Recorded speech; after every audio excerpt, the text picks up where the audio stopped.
Coming up on Locked On Dodgers, the Dodgers are down 2-0 to the Braves. We've heard this story before, but we didn't like it the first time, and we like it less this time. There's a lot to talk about the offense, some health issues, and some managerial decisions. So let's get Locked On Dodgers.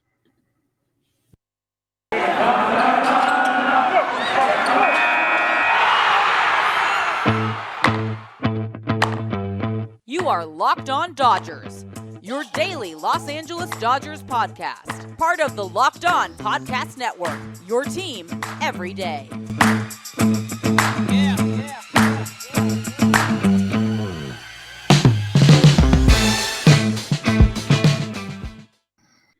Hello, Dodger fans. I am Jeff Snider of Baseball Essential. That is Vince Samperio of Chavez Ravine Fiends. And this is Locked On Dodgers, part of the Locked On Podcast Network, your team every day. Thank you for making Locked On Dodgers your first listen every day. Remember, this show is free and available on all podcast platforms and on YouTube simply by searching for Locked On Dodgers. This is the daily podcast covering the world champion Los Angeles Dodgers, bringing you the smart fans' perspective on our boys in blue. We have a lot to talk about. The Dodgers have played 2 games since we talked last, and they got walked off by the Braves 2 times, and it sucked both times. And this isn't going to be one of those fun episodes, but we have plenty to talk about. I think it will be worth your time, even if it isn't, what shall we say, therapeutic. But Vince, I could have handled the Dodgers losing game 1, a bullpen game against the Braves' best starter. If you can go in and split the 2 games in Atlanta, steal home field advantage, blah, blah, blah, blah, come home tied 1-1. I could have accepted that. Once the Dodgers had a lead and a close game late in game 1, you start getting a little bit greedy and start thinking about coming home up 2-0. And instead they get walked off and then get walked off again in a game that Max Scherzer started, and the Braves starter only went a couple innings. And the Dodgers had a 2-run lead 2 different times. And that one is hard to swallow and hard to sugarcoat. Yeah, there's no way about it. The Dodgers, blew game 2 to a certain extent, maybe blew game 1, depending how you feel, or depending how you think about the word blue. But the fact of the matter is there was opportunities there both times for them to win both those games, and they didn't do it. And a lot of people are bringing up, they went down 2-0 last year and everything else. But this year, it's fair to say it's different there. Last year, the Dodgers kind of had home field to a certain extent the whole way through. There was probably more Dodger fans than Braves fans, or at least a little bit more of a split.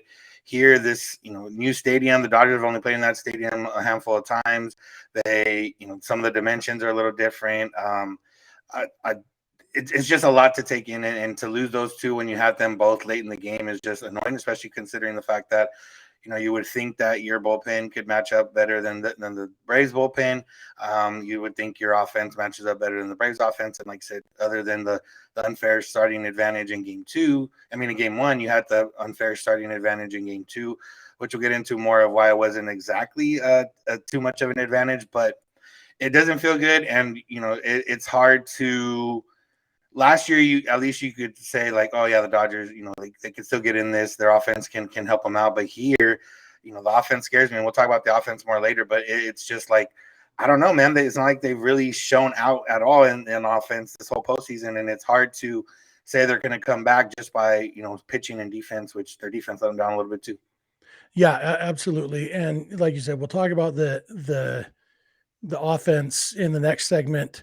I think the thing we have to talk about first right now is the decision to bring in Julio in relief here, and maybe leading into that, the reason Max Scherzer came out and let before the 5th inning was done was because he said his arm was dead. It was tired, and you have to think that has at least something to do with a little bit of overuse. And I mentioned, I wasn't in favor of using Scherzer in Game 5 of the NLDS, even though I did feel comfortable and it worked out, and it got the win in the NLDS.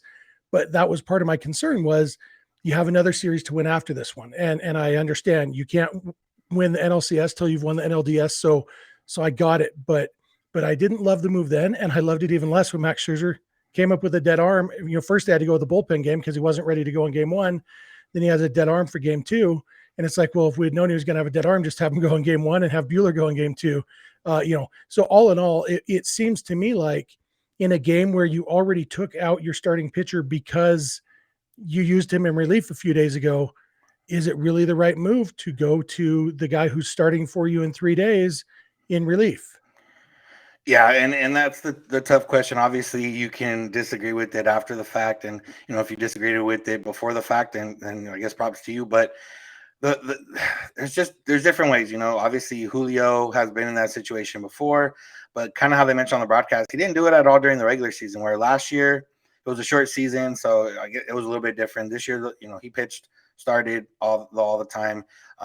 Came into relief, and even with that, if you disagree with that decision, what it took for them to tie that game there in the eighth inning was, a lot of fortunate events that happened on the Braves side, beating the shift, AJ Pollock, not having sense of awareness of the game. Like, there's no routine fly balls in the postseason unless there's nobody on base. There's no such thing as a routine fly ball. You're expecting guys to tag up, or you should be expecting guys to at least have the thought of tagging up every single time there's a fly ball. If he was prepared for that, maybe he throws them out, and that that whole thing gets erased.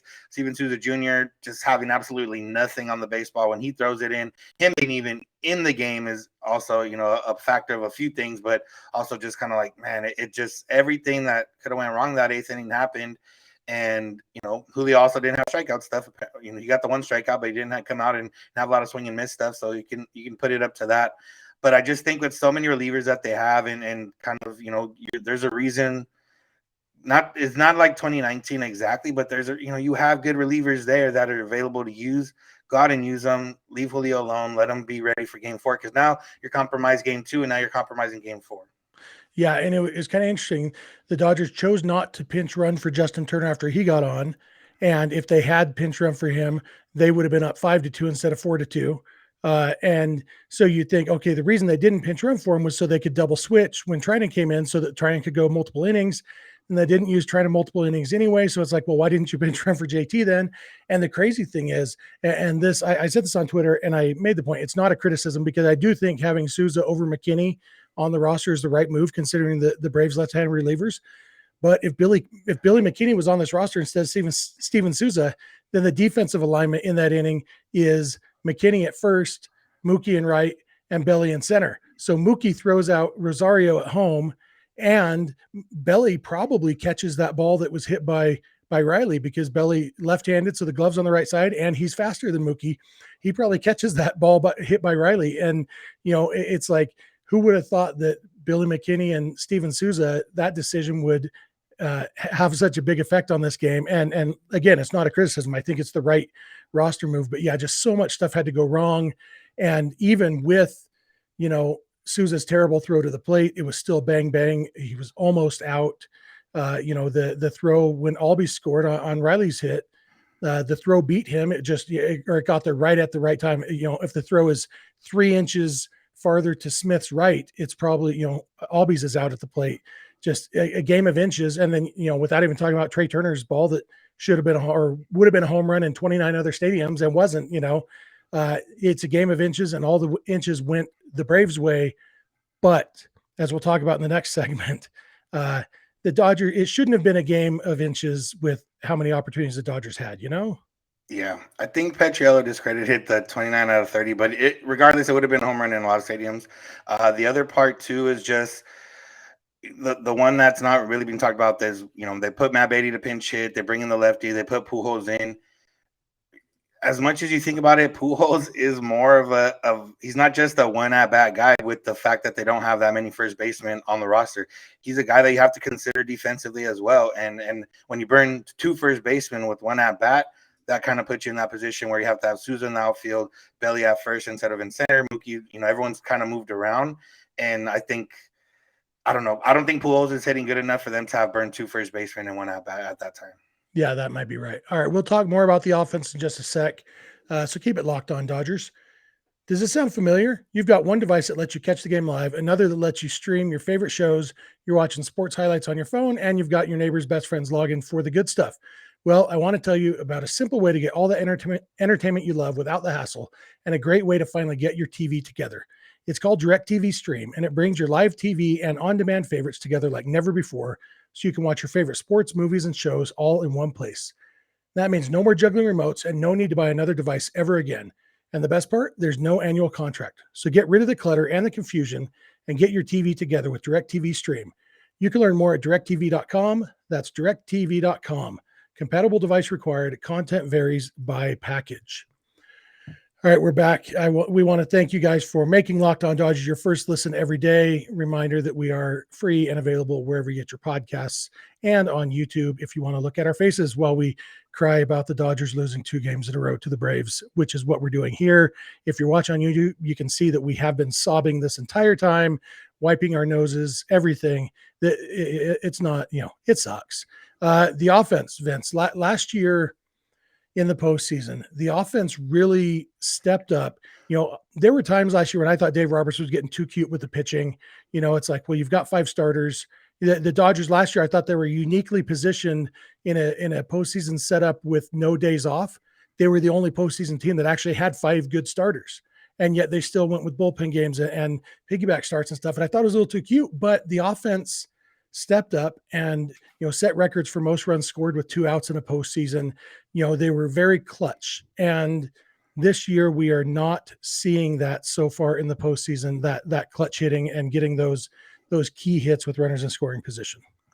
We're not, and it's one of those things where I'd rather, it's a good sign that they have so many at-bats or runners in scoring position, but it's not a good sign that they're not hitting them in. And then if you take out, at one point during the game, if you had taken out game 2 of the NLDS, when they kind of did finally break out and hit with runners in scoring position, that 6 hits that game. They have 6 hits, I think, the rest of the way with runners in scoring position. And yeah, it's bad. Mookie goes hot, and then yesterday he goes 0 for 4, and today he gets on base and puts himself in scoring position, but it doesn't always work out, and there's just a lot going on. And the fact of the matter is that the Dodgers are playing a different game than they played during the regular season because of the offense not being able to produce. There's not a lot of home runs being hit in general by the Dodgers, and they're stealing a lot more base. They're stealing bases at a way higher clip than they were in the regular season, which is an adjustment that they've made because they're not hitting, and they're trying to get at least, a single away from scoring a run rather than 2 hits away or a gapper or a home run from scoring a run. So they're making those adjustments. They've bunted a couple of times in situations that they probably might have not bunted in the regular season. One time was unsuccessful on the bunt. The other time was successful on the bunt, but not successful in driving the run in. And it's just the situational hitting. It just comes down to guys aren't making contact when they need to make contact. There was a couple of times in the last 2 nights where just a fly ball gets you the run and puts the whole game in a different situation. It doesn't happen either time. And it's not just one guy. Trey Turner's looked really bad. We've talked about him. Justin Turner had looked bad. Didn't get the start in game 4 or game 2. AJ Pollock's looked really bad and continued to look bad last night. And there's just there's no continuity. There's no pass the baton. There's nothing in the Dodger offense that's flowing right now. It's just kind of disjointed. And without Seager's home run, I mean, who knows if they even put up runs later in the game because everything else kind of shifts. Yeah, I could have gone for an AJ Pollock bunt when they had Chris Taylor on third with 1 out. Right now I don't have confidence in Pollock putting the ball in play. I'm not sure how he didn't get the memo that what's his name? Luke Jackson throws a slider. It's like when AJ Pollock was really good this season, it was because he learned how to lay off that slider from a right-handed pitcher. And that has definitely regressed so far. It could change again. He could figure it out tomorrow. I've mentioned this before. Right before he became the best hitter in baseball in July, he had a stretch where he struck out in 7 straight at-bats, and you and I talked on the podcast about how bad it was and how he was unplayable, and then he literally became the best hitter in baseball for a month or a month and a half. It could happen again. He could show up on game 3, having made the same adjustment that he made in July and carry the Dodgers to a World Series championship. It could happen. I don't know if that magic happens twice in 1 year. And without us having any idea how these struggles happen, it has happened in the postseason multiple times. I'm on record as saying I don't really believe that it's because it's the postseason. I could be wrong there. Is it the pressure of the postseason? Is it just coincidence that he happens to slump at this point? Is he tired? Does he have a nagging injury we don't know about? I don't know, but he's got to figure that out if he's going to play for the Dodgers anymore. Yeah, and it's a little bit of prisoner of the moment take, but not so much because I had the same take before the season even started. I mentioned that the Dodgers weren't going to miss Kike or Jock during the regular season, but they were going to miss them when it came to the postseason just because of how they've come through in big situations.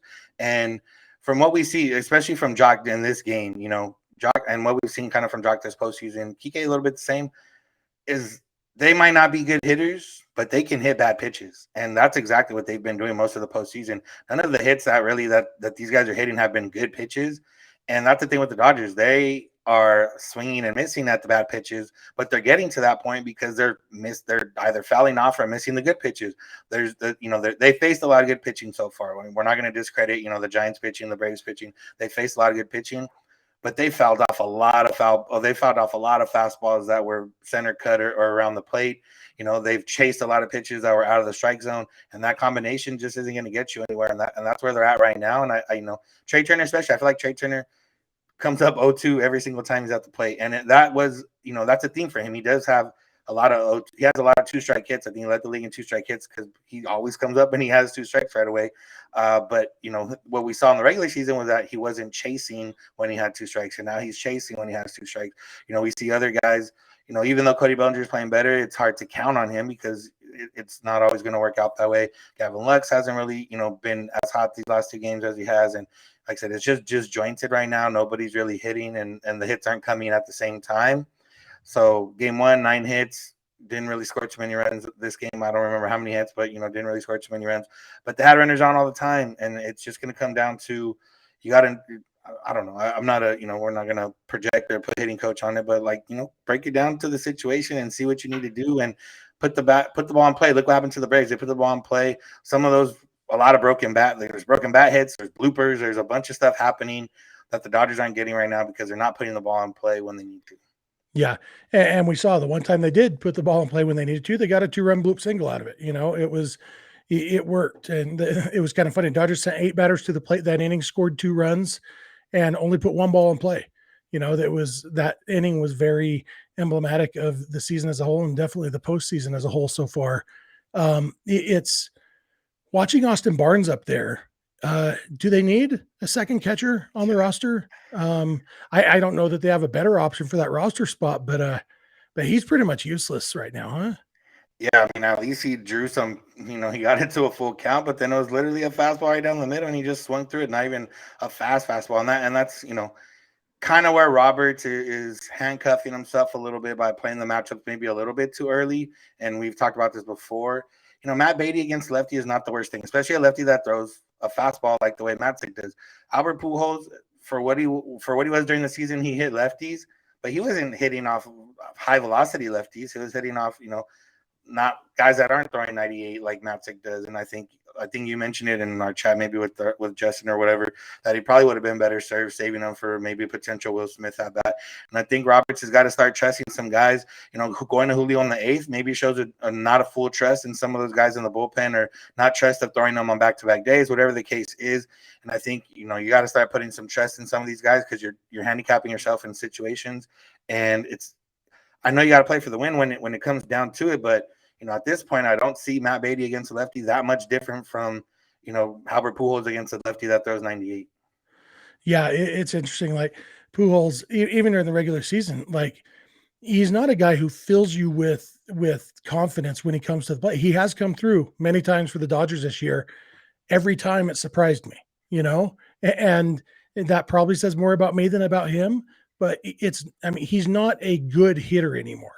He has gotten some big hits for the Dodgers, and he obviously, when he does square one up, he can still hit the ball very hard sometimes. But he's not. It's not like he's a guy who, all right, set him up against the lefty. He's a lefty killer. The one thing he can still do is hit lefties, but it's not like he bats 600 against them. It's like, oh, he batted 290 against lefties or whatever it is. Might have been a little over 300 even, but it's not like he was a lefty killer. It's just compared to the rest of his skill set, hitting lefties is the one thing he has left. And I feel like maybe that's gotten exaggerated in people's minds to think that he is better at hitting lefties than he actually is, Yeah. All right. We're going to come back in a minute. We're going to talk about the injury to Justin Turner and the health concerns with Max Scherzer a little bit, and just talk about our level of concern on those things and a few other things. So thanks for making us your first listen, and keep it locked on Dodgers. Guess what? Cookie dough chunk Built Bars are back. I got an email telling me so. I assume they sent it just to me because they know how much I like them. But if you haven't tried the cookie dough chunk Built Bar, you need to do it right now. I'm looking straight at the camera as I say this. Go order cookie dough chunk Built Bar, and then send me an email saying, thank you for changing my life, Jeff. Because Built Bar, is the best tasting protein bar in the world. They're healthy and they're delicious. It's a great combination. They have a ton of different flavors. If cookie dough chunk doesn't sound good to you, A, we're not friends anymore, but B, try something else, order a mix box. They'll send you two of a bunch of different flavors. You can decide for yourself what you like, but they're all healthy. They all have 17 or 18 grams of protein, 130 to 180 calories, 4 or 5 grams of sugar and carbs. They're all tasty. They're all delicious and healthy. And cookie dough chunk is back. So just go to built.com and use promo code LOCKED15 and you'll get 15% off your order. That's promo code LOCKED15 for 15% off your cookie dough chunk Built Bars at built.com. All right, Vance, we're back for this last segment. One more time, I want to thank you all for making us your first listen of the day. Check us out wherever you get podcasts and or on YouTube every day. And so Justin Turner didn't start this game. First time since 2014 that the Dodgers played a playoff game and Justin Turner was not in the starting lineup, which is crazy enough on its own. We know Turner's been kind of the heart and soul of this team, but the fact that he's never been banged up before, even for a game, or never struggled. Every Dodgers player has struggled in the postseason at some point in time over the years, except Justin Turner until this year. And then it was kind of the perfect storm. He's been struggling and he's a little banged up. And so he did come in later, got a key hit by pitch, which, maybe was the only thing he was ready to do offensively in this game. But A, are you worried about Turner's injury? B, do you think it's contributing to why he has been so bad at the plate? And C, what does that mean for the Dodgers? Well, from what we were told, he had a stinger in BP the day before, I believe, played through it, and then just couldn't go through it this game. If Justin Turner was hitting 300 this postseason, I don't think he would have sat last night. I do think it was a combination of, hey, you're kind of struggling a little bit, and hey, you're not feeling 100%.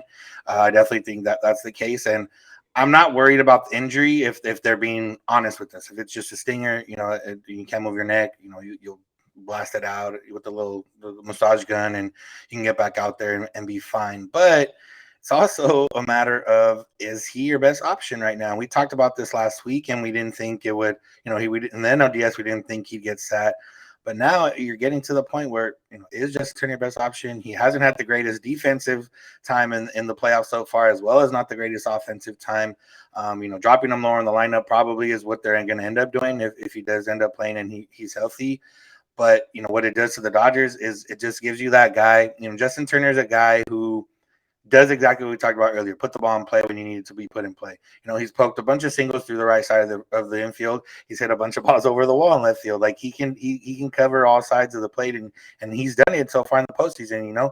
And what it does to the Dodgers when they don't have that is that with him and Max Scherzer not being there, those are the two guys that you expect to either put the ball in play or give you fly ball if you need it or whatever the case is.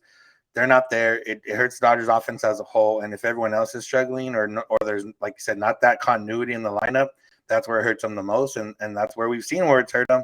And, I'm hoping that maybe this day off with the long flight's not going to help. But, I'm just hoping he can get better because they're going to need him if they're going to come back and win this series.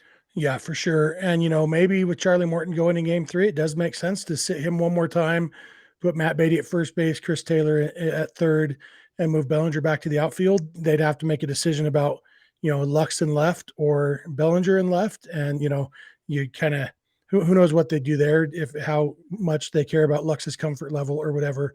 But either way, that might be the better option offensively. But you have to assume if JT's feeling fine on Tuesday, he's going to be in the starting lineup because he does have that history of postseason success. And he did homer off Morton last year.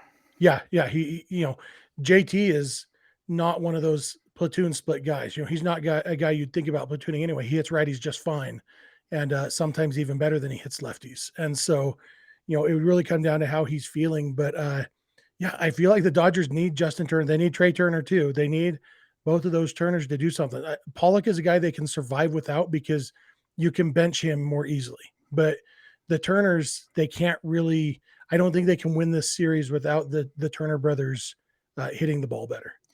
Yeah, and it flips a little bit from the last series where the Braves are a better, not better offensive team than the Dodgers, although they're playing, a little bit like right now, but they're a better offensive team than the Giants for sure. And you can't get away with, two key guys in your lineup not hitting. You can't get away with scoring 3, 4, 5 runs. You got to put up, 5, 6, 7 runs in order to kind of feel safe. And going back to Dodger Stadium, you're going to feel a little bit more comfortable, so you got that going for you, but it's just a matter of, you got to put yourselves in better situations at the plate. You can't be down 0-2, or you can't be, swinging and fouling off a fastball right down the middle. You got to, I don't know if they're going to change an approach or just change the way, maybe their individual hitters' mindsets are, but maybe sit and wait for a mistake pitch and be like, I'm going to wait for a fastball down the middle. And if I don't get it, I'll push it down the line a little bit till I have 1 strike or 2 strikes. And, it might be a little bit overthinking on our end too. It might be just be, they're just not hitting. But I do think that there needs to be a little bit of a change in some capacity, because what they're doing right now is not working. Yeah, that might be. And then you've got the Max Scherzer issue. The reason he went less than 5 innings is because he said he had a dead arm. He said not in a red flag sort of way, just his arm was tired. And we mentioned it's probably due to being used a little bit too much and maybe in unfamiliar ways. But he's another guy that if the Dodgers are going to win this series, we know it's going to go at least 6 games if they're going to win it, which means we're going to see Max Scherzer again. We're going to need him to be good again in the series if the Dodgers are going to win the series. So what's your level of concern about Max Scherzer right now? It's a little concerning just because, his age, and he did throw a lot this season. There's a lot of mitigating factors with him, and the fact that he'd never saved a game. I don't know if he never came out of relief, but he never saved a game. I think he did come out of relief before. But it's a different, and Pedro Martinez has talked about this in the post-game show a couple of times now, where that 1 inning, while it was only 1 inning, 13, 14 pitches, whatever it is, in that situation and that, everything going for it, that's like 2 or 3 innings, he says, and he's done it before, so he would know. He doesn't know exactly how Max Scherzer feels, but he said it before this, that even before they pushed him back to game 2, that he was going to feel this for a few more days. And when you think about that, and when, they did mention the tired arm, why he didn't start game 1, and it also just makes you think like, okay, I know they wanted to give Buehler the extra day because he went short rest his last time through, but would they have been better served with Buehler now in game 2 on regular rest and give Scherzer a couple days rest since he did have that tired arm? The fact of the matter is, even if Buehler had held them to 2 runs or less, they only had 2 runs at that point, whatever the case was. So it might have been a moot point, but you're, like I said, you're playing with fire now. Now you compromised game 2 a little bit with the game 5 of the last series, which is a little bit more understanding. But now you're compromising game 6 because what if he's not ready for this one? You're compromising game 4 using Julio in game 2. So you're playing with fire, and you don't have the offensive firepower to kind of play with that fire right now. So something's got to give, or something's got to improve on the Dodgers side. Yeah, it'll be interesting to see what they do the rest of this series because Scherzer only threw, low 70s pitches, I think, here in game 2, which, and game 5 would be short rest for him. Game 6 would be an extra day of rest. And so you would think for game 6, he would be plenty rested. But if they're in a situation where game 5 is a must win, obviously, maybe not a must win. It's if they're down 3-1 going into game 5, knowing you got to win 3 games, I think you do whatever you got to do for game 5, and your best bet is to go with Scherzer and Buehler both rested in game 6 and 7. But if you're at a point where it's like, if you're up, or if it's tied 2-2, and so game 5 is like a really pivotal game, do you think about bringing Scherzer back on short rest because he did throw so few pitches in this game? Or does the dead arm totally remove the option of Scherzer on short rest? There's a lot of interesting questions like that. Yeah, I think the best thing about that is that by what we've seen so far, Scherzer's been very transparent with how he feels. And the game when everyone went crazy in the regular season when they took him out early, he let them know that he felt that cramp or he felt the hamstring, whatever it was, I can't remember, but he felt it since the beginning. He let them know, and he told them, what, it's probably time to pull me. And what I really liked about his post game too was that the fact that his arm was dead, okay, but he said, I got to know who's in the bullpen and who's going to come out of the bullpen in order to kind of evaluate how I felt. And he said at that point in time, the two lefties coming up, Vesia has a better matchup for those lefties. Now, if it would have been like two right-handers or the bottom of the lineup, I think Scherzer would have finished that inning, and he mentioned that he might have finished that inning in that case. So I think the fact that he's full transparency and he wanted to throw in Game 5 of the NLCS, he told Robert, and if he feels fine and he knows it's not going to compromise the team, then he'll go in Game 5 here if they would need him and if they brought it up or asked them or whatever the case is. So I think the fact that he's full transparent so far and been really honest with them, I think that'll give him whatever the decision is. I won't have an issue with it because I know it'll be because of Max Scherzer and everyone else's support. Yeah, and if they were to go with Scherzer on short rest, that would also mean going with Buehler on short rest in Game 6. And so it seems like whatever happens, they're probably going to go with the bullpen game or something like that in Game 5. But it'll be interesting to see. At this point, we're just hoping it gets to Game 5, because right now they're down 2-0, and that is not a fun position. Definitely don't want to go down 3-1 like this time. Last year when they were down 2-0, then they had that offensive outburst at the beginning of Game 2 or Game 3. They won that game pretty easily, and then Game 4 was a game where things went awry late in the game, and we don't need to rehash that series, but hopefully the Dodgers kind of take a better route here and just win all 3 games at home and go back to Atlanta just needing to win 1 of 2 with Scherzer and Buehler totally rested going in those games, because that's if the Dodgers go into the World Series, that's how it's going to need to happen. And you got to realize too that this is a different Braves team than last year. They don't have Ronald Acuna. Their offense is probably about the same though, because Riley wasn't Riley last year, and Eddie Rosario's been really annoying there at the top of the lineup.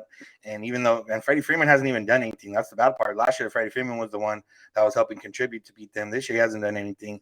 So you got to imagine he's going to get going. So you got to look out for that. And then last year, they only had one kind of real starting pitcher, and then a bunch of the rookies were throwing. This year, they have 3 legit starting pitchers, and they've already faced 2 of them. They're going to face Charlie Morton in Game 3. Game 4 is a little bit of an unknown. And then their bullpen's better. Last year, Will Smith is still shaky at closer, but getting to them, they have some guys with some big-time arms. So the Dodgers they're not going to take it light, but they got to really buckle down and say, hey, we can't go down 3-1 again, or we can't go down like we did last year, because this is not the same team, and we're not going to come back and win this series. Yep. All right, I think that'll wrap it up for today. Thank you all for making Locked On Dodgers your first listen every day. Tomorrow we will dig in more, looking forward to Game 3, maybe have a little bit more information on Justin Turner, Max Scherzer, some of those things. We'll have to see what tomorrow brings. There's an off day today, and so we'll see what information comes out. But either way, we will be here to talk to you tomorrow morning like we are every weekday. Now, for your second listen of the day, check out Locked On MLB, where Paul Francis Sullivan, please call him Sully, brings you his unique perspective on the major leagues, past and present. It's free and available on all platforms. If you're not listening to Locked On Dodgers every day, we would encourage you to add 1 or 2 days a month to your rotation. If you want to check us out on YouTube sometimes instead of podcasts, you could do that. Do both if you want. It's maybe it sounds different when you watch it on YouTube. So I encourage all of you to do a comparison. Listen on your podcast app and then watch it on YouTube, and let us know if you noticed any differences. And if it happens to give us more numbers, all the better. So please subscribe to Locked On Dodgers on YouTube, wherever you get your podcasts.